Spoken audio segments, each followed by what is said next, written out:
Welcome to Iris. Welcome to Connecticut. Welcome to the United States.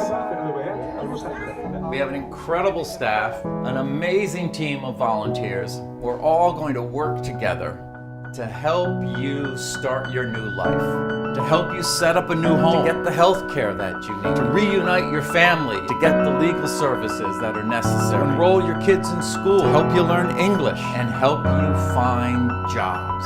We want to do this as quickly as we can because you want to become self-sufficient. We welcome refugees mainly to save your lives, but in the process, you enrich our lives.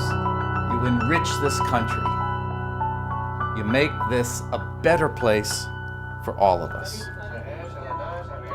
Welcome. Does everybody think that they know the immigration definition of refugees? Yeah? No? Does anybody think they're not clear on the difference between refugees and asylum seekers? Be honest. Yeah? Okay, great. Yeah, I guess I'm not. Yeah, okay. So we like to put this up here because these words are being thrown around like crazy for the past few years.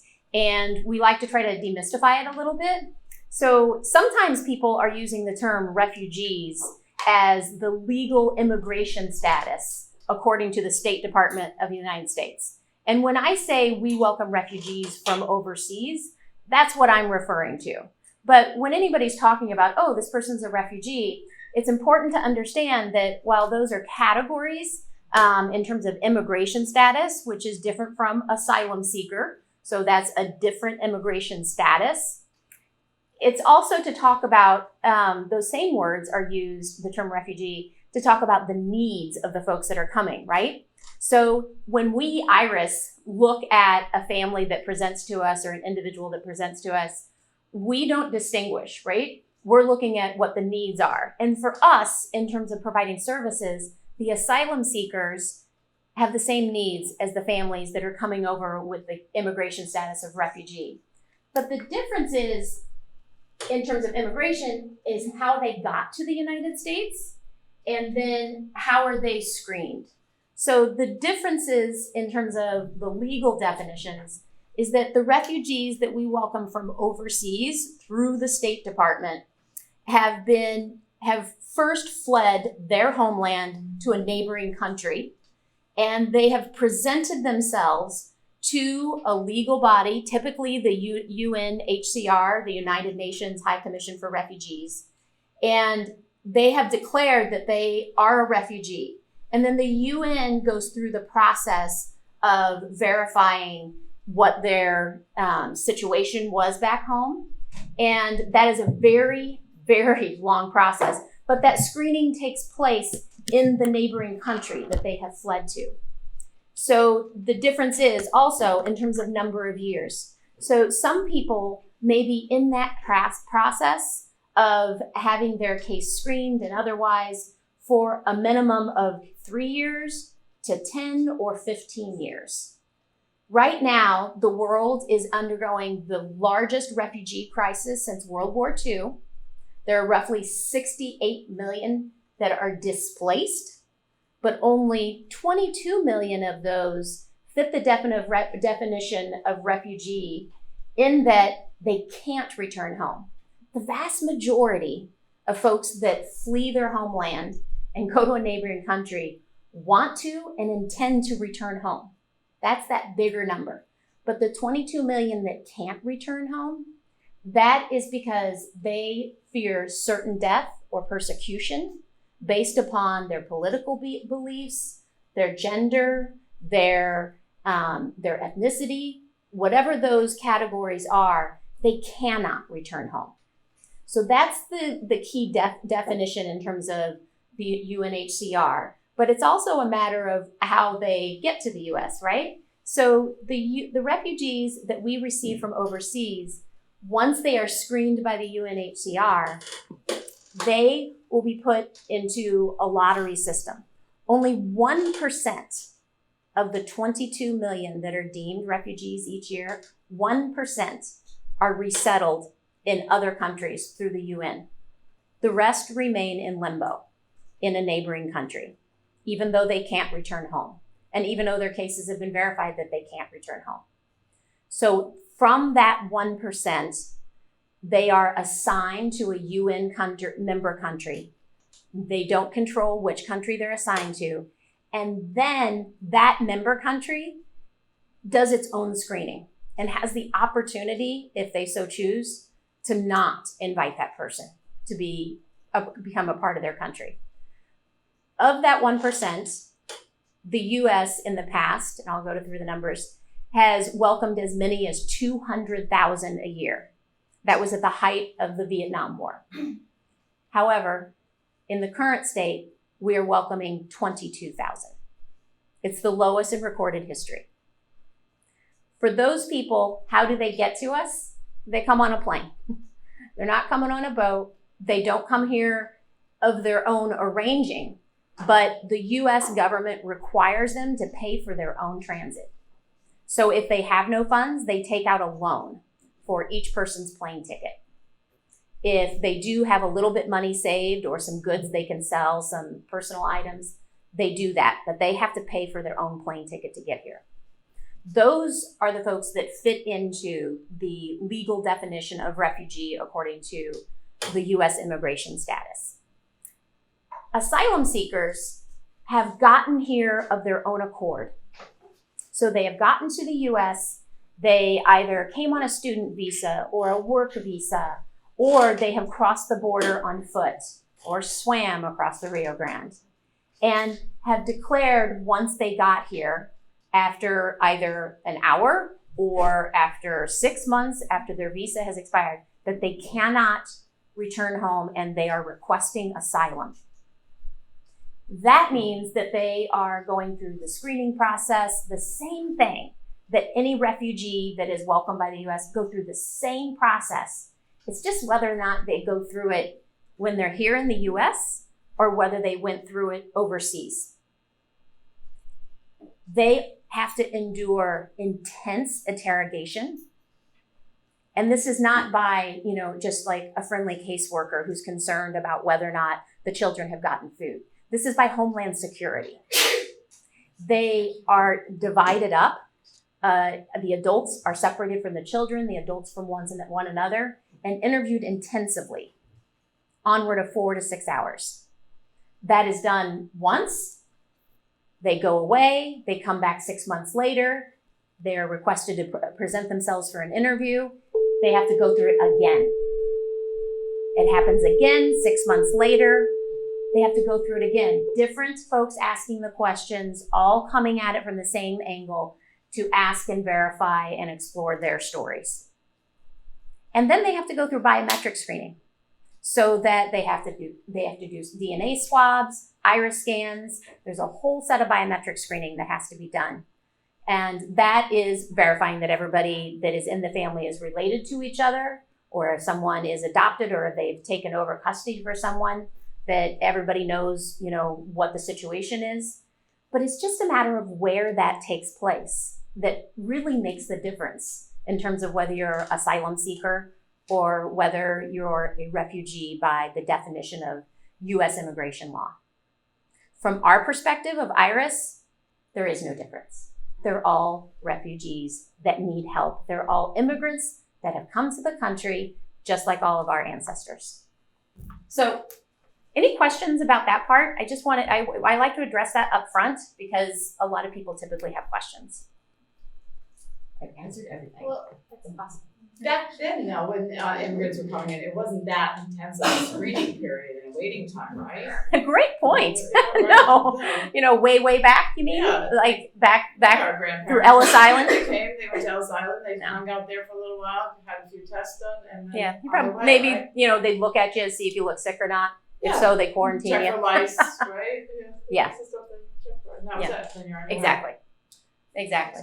Yeah. And 1%, would they split families or No. they keep family together? Is what Yeah, you're saying? the core family units So are kept 1%. together. Yeah. Great question, though. Great question. As far as we know, there is no country that when somebody is fleeing their homeland and crosses the border, no country, no matter how poor, whether it's Burundi, whether it's Kenya, takes the children from the families. So what does Iris do? I'm going to try to go through this a little more quickly because I want to make sure we have time for Miss Maman and Noreen, who's pulling together some fun stuff in the other room for you.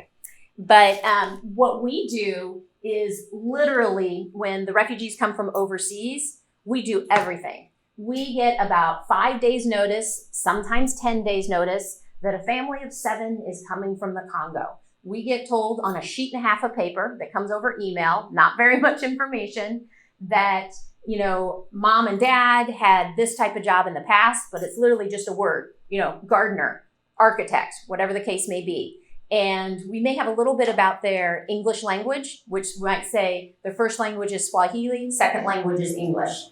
That's all we're told. Ages, genders, any significant health concerns. So if somebody is wheelchair bound, if somebody needs immediate screening, health screening when they arrive because of advanced diabetes or some type of traumatic injury, that's all we get. We, Iris, the staff, and the amazing group of volunteers that we have to run out and secure an apartment for them. We have to furnish that apartment with donated goods, and we are constantly receiving those and getting that set up so that when they get off the airplane and are brought to New Haven, we immediately scoop everybody up and take them to their new home. So the first thing that we do is housing. We make sure that we secure a house that they can hopefully afford for the long term of their own accord. And we are on a really tight time clock to do all of this because the federal government, from the beginning of time, has designed this resettlement program to focus on self-sufficiency. So we are on very strict deadlines. We're audited by the federal government and by our national organization. We have to have inside of 10 days, every adult has to be in ESL classes and an employment assessment has to have been done. Inside of the first 15 days, everybody has to have had an expansive health screening. We at Iris also work with Yale Refugee Clinic to make sure there's a mental health screening done as well. However, those screenings feed into the reality that we have to, inside of 30 days, have all school-age children enrolled and attending school. Not in process, not registered, but figuring things out. We have to have little butts in seats in less than 30 days. Anyone that is preschool aged and anyone that is has any type of extensive learning disability, we have to either work with the school system or our own resources to try to get those kids some education, because mom and dad are going to have a really hard time making ends meet typically, because even if they had a very high education level and a professional job where they came from, most typically their English skills are not at the same level as their professional skills. This is also the most expensive country that they will have ever lived in, and they have a major adjustment period to go through, and that more than likely, mom's gonna have to, and it's typically mom that's staying home with the kids, is gonna at some point have to bring in some income as well. So we at Iris move into the mode of making sure everybody is on the road to getting any health issues addressed. So we have a healthcare team that not only gets them there for their first assessment, but then helps them finagle, work through the healthcare system for follow-up visits. And we work with them on employment. I mentioned we do an employment assessment inside of the first 10 days, and we start working with them immediately on obtaining jobs. I'll talk more about education and youth development in the next slide, but we also do immigration legal services. So after a year, they're eligible to apply for green cards for everybody in the family. Then at 5 years, they can apply for citizenship. We help them with all of that. We also will work with the reunification of families if they are hoping to bring a family member over, where we can do that. The travel ban has limited that for a number of countries. Universal Representation Project. We stepped out with a group of organizations that has been provided some private funding, and we hired a lawyer and a case manager, and there are other organizations that are doing the same and are part of this collaborative to provide representation to any immigrants that are in legal proceedings with immigration court. That's something that you don't typically find refugees in terms of how their immigration status processes, but you can find folks that have gotten here as asylum seekers and something will land them in immigration court. Little known fact in the US is that immigration court is treated completely different from criminal court. We all love the idea that in criminal court, everybody gets a public defender, right? If you can't afford representation, you will get it by the state. Immigration court in the United States is different. You have to pay your own way. If you end up in immigration court, even if you've been operating a business for 20 years, you get pulled over for a broken taillight and they find out that you do not have permanent status. If you end up in immigration court in deportation proceedings, you have to get your own lawyer. We feel that is wrong. And so we, along with a lot of others, have partnered with a private donor, and we're trying to provide universal representation to anybody that's in that type of a situation. So just had to pull that out and kind of highlight it for folks. We also do things in terms of acculturation for refugees as well as other immigrants. We have a number of different programs to provide connections to the community that they might take 2 decades to develop if they're working 3 jobs, but we want to kind of hotwire the process so that they get as connected with the community as possible as soon as possible, and so that people get to know them and learn from their cultures as soon as possible. We have a cultural companions program. We have a women's sewing group. It goes on. And those are all things that are aimed at, basically hotwiring that integration process so that the whole family is as engaged as possible with their local community. Community engagement, doing stuff like this, hosting events, going in communities around the state, different ways to engage. We'll do something at the end that is a big 3,000 person event in New Haven called the Run for Refugees. And then community co-sponsorship. I'll show you what that is in just a second. This is just a quick overview for IRIS. We have, just in the past 6 months, provided services to people from 25 different countries. A lot of people may think that, just the refugees is coming. You must be dealing just with like the Middle East and, South America. It is absolutely amazing. We have folks presenting at our door from China, from Bosnia, from Egypt. It goes on, and we absolutely love it. This is a picture of where we are all over the state outside of New Haven. So there's not even a bullet on here for New Haven and how many families we've resettled there. But this is one of our pride and joys, our community co-sponsorship program. So everything that I mentioned that we have to do for refugees coming from overseas, that we have to get them their health assessment, get them their social security card, help them get a job, help the kids get in school. We have trained groups of volunteers in every single one of these towns to do that under our oversight. Because every one of these towns has said, we don't want New Haven to have all this fun. We want refugee families in our town. And they organize, we give them instructions on how to do it. And this is just a replication or a representation of the number, not of the number of families, but the number of people in different families that have been resettled in these towns, just to give you a sense for that. We have over 50 groups that have organized to do that. These are some of the numbers that I went through before. So 25 million refugees, so that's part of the bigger displacement factor, but these are the folks that cannot return home. In 2016, prior to the current government's management, we had resettled 85,000 as a country. That is down to 22,000 and will be about the same in 2019.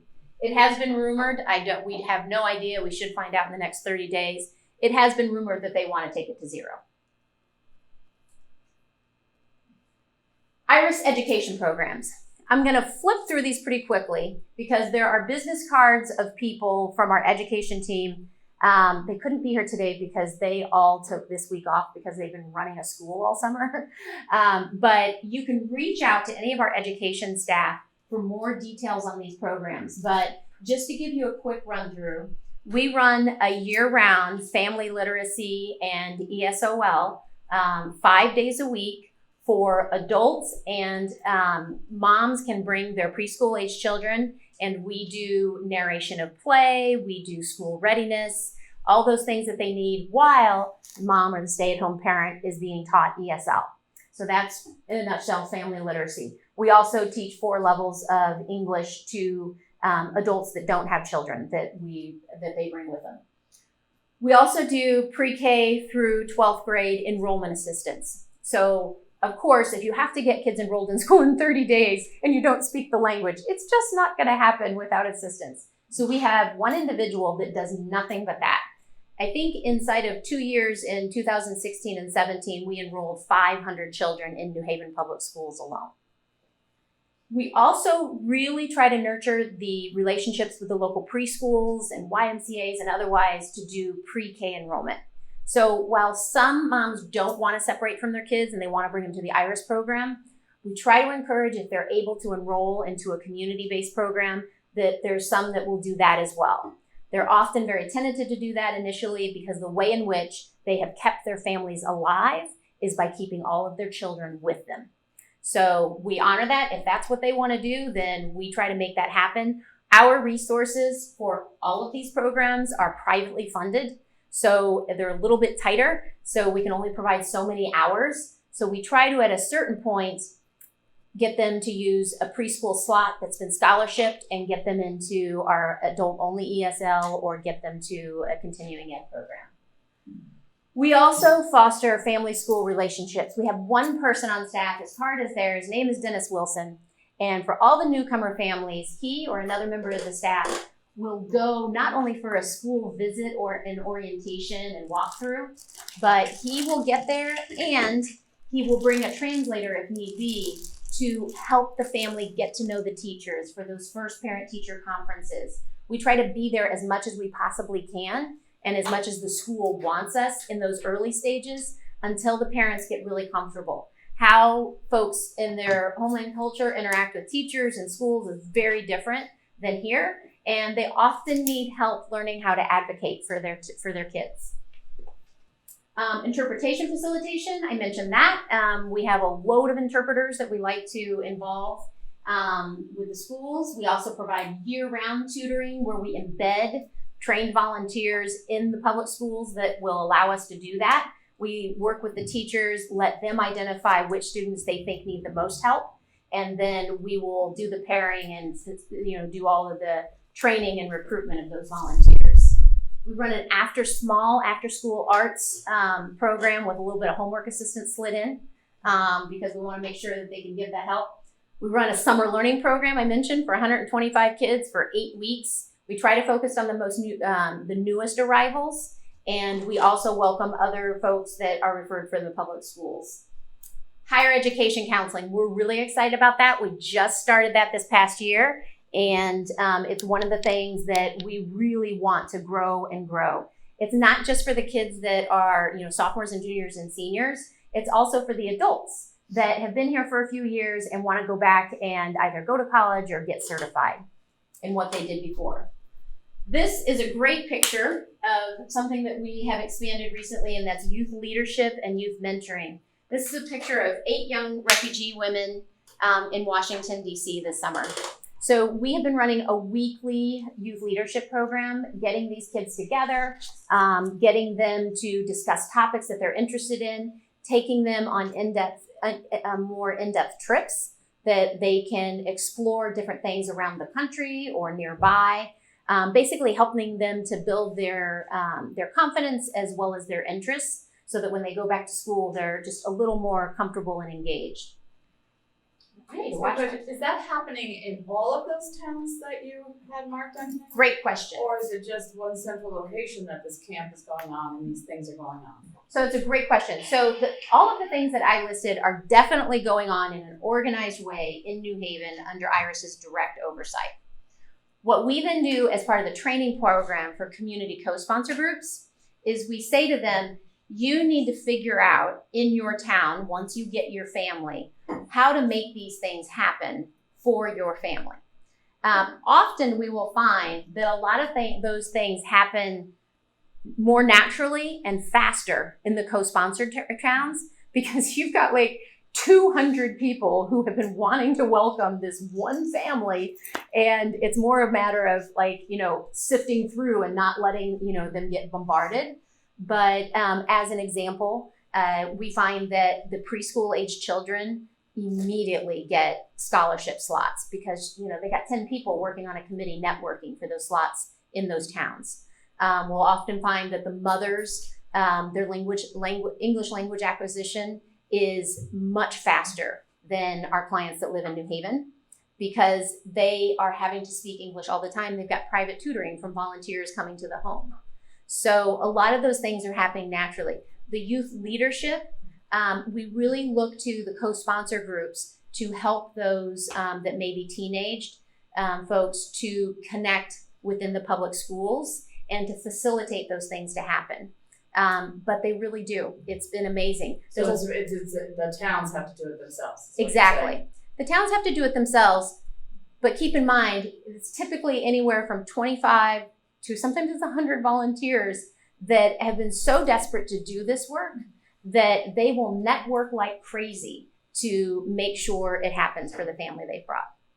And then they reach you to find out who those volunteers are in the town? Is that, I mean? They do it all themselves. This is the beauty of this model. We're actually getting national attention for it. Is we put it on them, and they have a lot of work to do before they can get a family, but they identify their volunteers, they do all the recruiting. There's lots of teachers that get engaged with this. So it's really, really neat seeing that happen in the towns. I want to make sure that I don't talk too long, which I think I've already done. I got to stop. I'm going to give a handout of some ESL resources that were put together by different folks. I can kind of pass those around, and if everybody doesn't get one. Just a couple of websites, and otherwise I don't want to focus on those too much because you're going to have those in your hands. But one of the questions we were asked to speak to is school climate, how to facilitate that. And at a real high level, one of the things that our education staff mentioned is, the more, what they would call the more adult focused things, which come across as being super, a little superficial, but are still very important. So, signage, welcoming signage in different languages, having international night events, things like that, although they're not embedded in the school day, are still important to have, right? Because people have to work on those things and research those things. Those are not the most important things, but they did say that those are very good things to have. So when you're doing those more, I would say, adult focused, not embedded in the classroom activities, do go ahead and do those and foster those. They remarked at both levels having an EL, English Language Learner, champion within the school. So for instance, in our schools in New Haven, if there's ever, let's say, a bullying incident or something like that, there's always an EL champion that's looking out for these families, and they will come and talk to Iris and say, hey, can you come facilitate a discussion or otherwise? If you don't have an EL champion that's recognized in that way within the school, there's nobody that pulls all that together, right? So that's something that was recognized at kind of the upper level as well as the student level. There have been lots of surveys done. The top website that's listed on that mentions it, that there are two things that the kids themselves place the highest priority on. They want to learn the language and they want to fit in. They want to be included. So really quickly, on fitting in, the food. Figure out, my mom's laughing. The food is just like, it's a thing for the kids. It is for any kid, right? So the food can just be such a huge barrier. And so you have to have conversations with the family about what they eat and help the kids to navigate that within the school. Pairing them, preemptively pairing them with a student, even if they don't speak that language that the kid is coming in with, pairing with them with someone that is going to bring them along. And really prepping that kid that this is a really important role.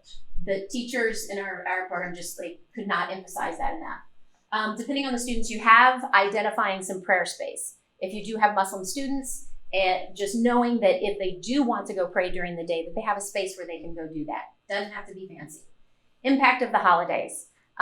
Recognizing, and at least this is just one example, but you can look at a number of different, with Muslim students, if they are old enough to fast during Ramadan, then that's going to impact how they are functioning in school, and to just be aware of that and to not run into that.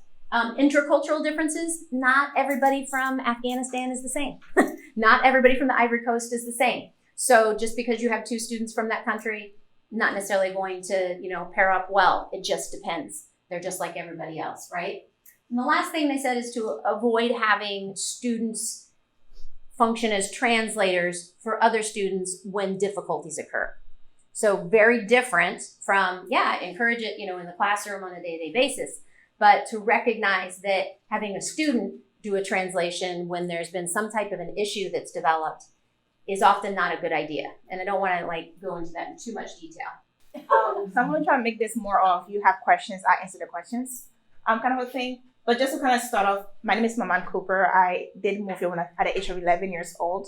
And I resettled in Hartford, Connecticut, where I still live actually. And I came through Catholic Charity with my father and my older sister. So just to give you a visual, I'm from the Ivory Coast, which is in the west part of Africa. So right down here is the Ivory Coast. So in French, it's actually called Côte d'Ivoire, but translating English is Ivory Coast. So my parents are from Liberia, which is also in the west coast of Africa. So that's a little yellow country right there. So Liberia had a civil war for many years. And because of the Civil War, my parents fled to the Ivory Coast. So during the Civil War, people pretty much tried to leave, and wherever you could go for safety, you flew and you went. You fled and you went. So my parents ended up in the Ivory Coast where they had kids, and when I was one of them, or I'm one of them, and that's where I was born and raised. So when I came to the United States, I spoke only French. I had no idea of English. I did not know how to say hi. You said hi to me. I didn't know what you were saying. So when I moved here, I just spoke French and two other native languages. So I had to learn English from scratch. That's one of the reasons I think I asked. Was it you that asked this morning if the kids speak English at all, or if they speak little English or zero English? So because there are different type of kids who work with. There are kids who have a little understanding of English, and there are some of us like me who have zero knowledge of English whatsoever. So I moved here in 2004, and when I moved, I came May 2004. So I just made 15 years this past May. And when I came, one of the best things that I had, am I speaking too fast? Mm-hmm. Okay, it's kind of a French thing, so let me know to slow down. So when I moved here, I was put into one of the school system in Hartford, and I started school immediately. So when I started school, it was pretty tough because as Anne was sitting there talking, I was picturing myself, and this is what I remember when I started school. I remember the first day that I walked in, someone walked me in, and she was a lady who they pretty much gave you, I don't know if it's a counselor, there's someone who's probably a school counselor. The programs that we with run Catholic in New Charity Haven don't exist in Hartford. So when you move, they give you like a type of someone to work with the family to kind of help resettle the family. So this lady who I hired, her name was Mada. And she took me into school the first day, and I had no idea what was going on. So I didn't even know I was going to school. I just knew I was going somewhere, and we went. So I remember we came in, she knocked the door, and my teacher, Miss Bowen, came to the door. And she just said hi, and I just stared. And then she goes, and I go, oh, okay. and I went back. So then she had my class introduce, her with to me. And for the first year of school, literally my entire life was sitting in a classroom. It was one of those where you have 4 kids in a section, and she's teaching, and I'm just like this. Just staring at the board because I didn't know what was going on. But luckily we had teachers who would take me out of class every now and then. They'll the book that I always remember reading was the cat is in a hat. Yeah. Cat is it what cat hat? The cat in the hat. Cat in the hat. So that's one of the books I remember they started helping me to learn how to read with. And eventually when I started learning how to read a little bit, I started picking up. Oh my God, she was my favorite author all the time growing up. Is it something Bloom? Judy Blume. Thank you, Judy Blume. Yeah. So once I started learning English, I started kind of understanding. I was addicted to her books. I was reading her books over and over, and Charlotte and the White Mother's books as well. But learning English was not an easy thing for me because living in Hartford, I was like the only kid who spoke French. So, part of the thing too that I was pretty lucky was I had other family from Liberia, where my father's originally from. So there are a lot of Liberians in Hartford. However, I was the only kid who really spoke French. So even though I had other peers like myself who all came together, but they all kind of had a little English understanding with each other, and I was always the one kid who had zero. So aside from my family at home, I had no other way to communicate. So for years, I was very quiet. Maybe that's why I talk a lot more now, because my friends tell me to talk a lot. So I think I'm making up for all those years of not speaking. But throughout school, in church, in the community, I was always that Like I will play, I will sing, but that's it. Like I didn't understand anything else. So the way that I learned English was, number one, I had people put me out of classes and they would try to teach me little words and I would do a lot of repetition. I didn't understand a lot of the things I was repeating, but I would kind of do a lot of repetition. And once I started learning, for me, it was just knowing the basics and then taking it upon myself really to learn more through reading and TV. I used to watch, is it Dragon Tale? Anyone familiar with that show, Dragon Tale? I used to watch a lot of Dragon Tales and then sit by the bell eventually. And I used to watch Sit by the Bell all the time, but I didn't even understand what they were talking about. But like I knew something was funny based on what they would say. So a lot of it was kind of learning through visual, learning through watching TV, learning through reading, and a lot of it really came from reading. And I'm not saying that you should put up on the students to go and learn on their own. That's what I'm saying. It's just more of, for me, I don't think my teachers really knew exactly how to help me. Because just like there's no teachers who spoke French. So they couldn't help me by partner with me. And then there were no other students who spoke French. So they couldn't pair me with any other students. So for the most part, I was just like, okay, I've got to figure this out on my own. So I kind of just want to leave this a little bit open to questions. If you have any specific questions, then I'll answer it. So I don't take too much time with myself. So as a teacher now, what are you doing differently than what you experienced yourself? Yes. So the students that I typically work with, a lot of them have their own English understanding already. However, I'm going to speak this from a perspective of sometimes connecting with parents who do not understand English. And then also I had the privilege to teach French this past year. And as someone who learned a language, I never really understood what it's like to teach a language. So teaching French kind of gave me a lot of understanding of when someone has zero knowledge of the language, what do you do? So what I do, I'm going to speak this as a perspective of teaching French, and they'll kind of spin it around a little bit. So what I do when I was teaching French is my students have never taken French before. So one of the first things that I did the first week of school, I had little phrases and pictures posted on the wall. So it would be something as simple as, can I use the bathroom? Or how do I say blank? Because what I try to do was incorporate as much of French in the classroom so that it forces them to kind of be built in this French culture. Where yes, we live in the United States, yes, the schools speak English every day. Okay, how can I make this classroom as a culture where when they come here, they kind of have to, diverse in the culture. So I had a lot of different phrases like, can I use the bathroom? I have a question. And those phrases kind of just teaching them and having them repeat it.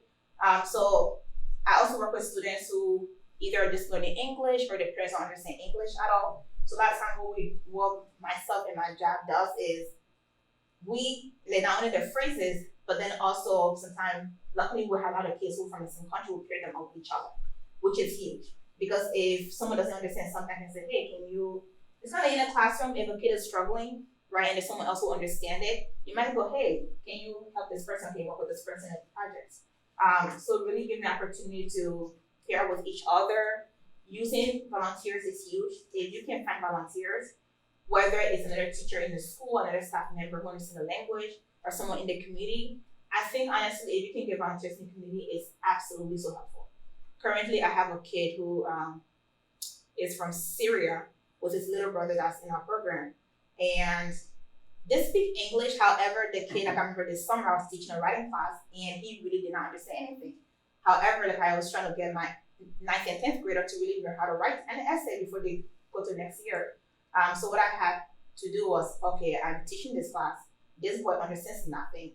I only have 45 minutes in a day to teach. What do I do? So I had a volunteer come in. So instead of having him sit here and having zero knowledge of what I'm talking about, like how I was when teachers teach me, I had a volunteer come in and he will either have a simplified article to go over with the kids. So while the class is going through the lesson, there's a volunteer who's gonna sit in the corner and have a simplified article of the same message and work with the kid. And other times I knew that he was not able to really write an essay. So I would just say, okay, read this, and he gives me a 2 to 3 sentence summary of what you understand. And eventually I just had a volunteer take him to a different room and just read a book with him. So I think just anything you could do to help the student, whether it's volunteering, whether it's, having them repeat things after you. And I've actually reached out to some of my friends and go, some of you are also ESL students. How did you learn and how do you teach? And I remember one of my advisor from college, she said, sometimes over demonstrating stuff. And she actually told this funny story of how when she was working in college with a lady from Iran, I think she's a Syria from Iran, the lady asked, what does sink mean? To sink into a chair. And she was like, how do I teach someone what it means to sink into a chair? So she just like, so she just exaggerated. And it kind of sometimes breaks the ice of the intensity of, oh my God, I'm learning your language. So they're like, I can also send like a list of things you can do as well. One thing that Maman just mentioned, I don't know, does everybody know about the website? Two of the teachers told us about Reading A to Z and Newsella. Does everybody know about those? Okay, because that was one thing that the education staff were about in terms of the accessing stories that are all different levels that Maman mentioned to make sure that they have something that they can read about the same content.